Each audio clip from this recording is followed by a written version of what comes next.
मिलत टाइम्स में आपका स्वागत है। मैं हूँ आपके साथ मुनव्वर आलम।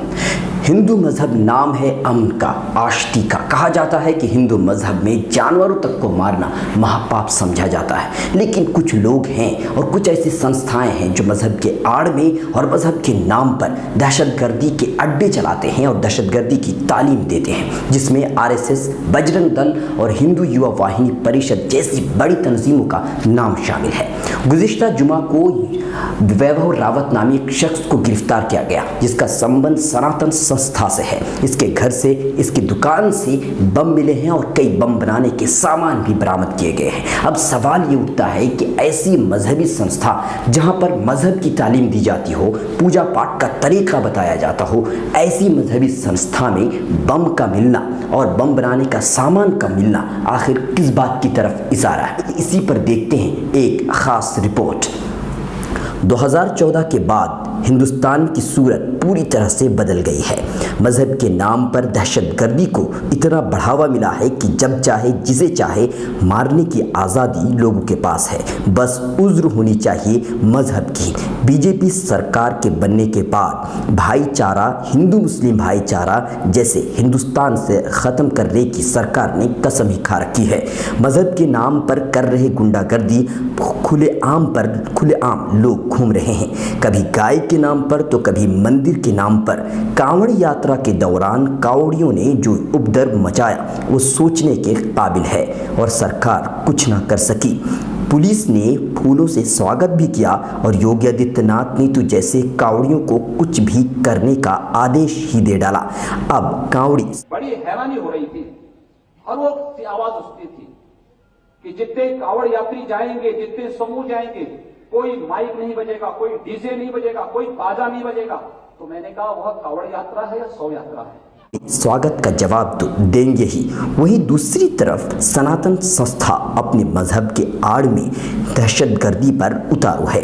पुलिस वैभव रावत नामी शख्स को गिरफ्तार किया है, जिसका ताल्लुक सनातन संस्था से है।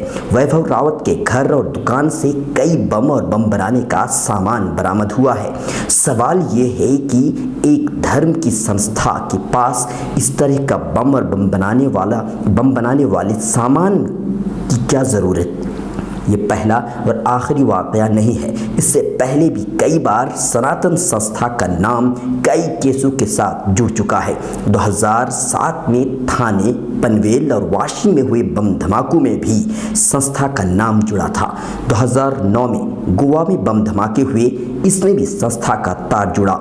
इसी तरह के कई विवादों से संस्था का पुराना रिश्ता रहा है। 2013 में नरेंद्र दाभेलकर की हत्या में भी संस्था का नाम जुड़ा। गोविंद पंसारी, MM कलबर्गी की हत्या में भी संस्था से जुड़े मेंबरों का नाम आया। बावजूद इन आरोपों के 2015 में राज्यसभा में सरकार ने संस्था को क्लीन चिट दे दी। 2017 में गौरी लंकेश हत्याकांड में संस्था के मेंबर को ही गिरफ्तार किया गया था। इतने सारे इल्ज़ाम और इतने सारे आरोपों के बावजूद इसके अगेंस्ट कोई सख्त कानूनी कार्रवाई नहीं की। सरकार का इस पर क्लीन चिट दे देना और संस्था का फिर किसी न किसी नए मामले में आरोपी पाया जाना किस बात की दलील है? इसके पीछे किसका हाथ है? क्या प्रशासन खुद ही इसको बचाने में लगी है? वैभव रावत ये पहला इंसान नहीं है जो बम रखने के जुर्म में पकड़ा गया है। इससे पहले भी कई लोग बम धमाके करने के जुर्म में पकड़े गए हैं, जिसमें साध्वी प्रज्ञा सिंह, कर्नल पुरोहित और स्वामी असीमानंद जैसे कई लोग शामिल हैं। समझौता एक्सप्रेस, मक्का मस्जिद और मालीगांव बम धमाके में स्वामी असीमानंद ने अपना जुर्म अपने से ही कबूला था, लेकिन मोदी हुकूमत ने उसे पूरी तरह से बाइज्जत बरी कर दिया। सनातन संस्था के अलावा हिंदू के कई बड़ी तंजीमें हैं, संस्थाएं हैं जो लोगों को हथियार चलाने की ट्रेनिंग देती है, जिसमें आरएसएस, बजरंग दल, हिंदू युवा वाहिनी परिषद का नाम शामिल है। इसके बारे में पुलिस, हुकूमत सब जानती है। ठोस सबूत है, पर हुकूमत कोई ठोस कदम उठाना ही नहीं चाहती। हुकूमत के इस रवैये से ऐसा लगता है कि हुकूमत हिंदुस्तान में खाना जंगी कराना चाहती है या हुकूमत पूरे देश में बदअमनी का माहौल पैदा कराना चाहती है।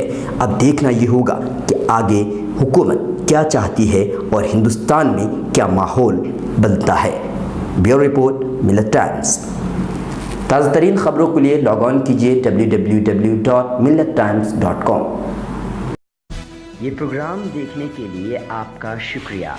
मिल्लत टाइम्स की मज़ीद वीडियोस देखने के लिए यहाँ क्लिक करके सब्सक्राइब करें और बेल आइकन को ज़रूर दबाएं ताकि आपको हमारी हर वीडियो का नोटिफिकेशन मिल सके। फेसबुक पर मिल्लत टाइम्स का पेज लाइक करें, ट्विटर और दीगर सोशल अकाउंट को फॉलो करें। मुल्की व आलमी हालात पर ताज़ा तरीन न्यूज़ और तज्ज़िया पढ़ने के लिए कहीं भी कभी भी लॉग ऑन करें www.millattimes.com। उर्दू, इंग्लिश, हिंदी तीनों ज़बानों में मौजूद है ये वेबसाइट। सरकारी, सियासी दबाव और कॉरपोरेट से आज़ाद ईमानदाराना सहाफ़त को फ़रोग़ देने में आप हमें अपना ताउन पेश करें।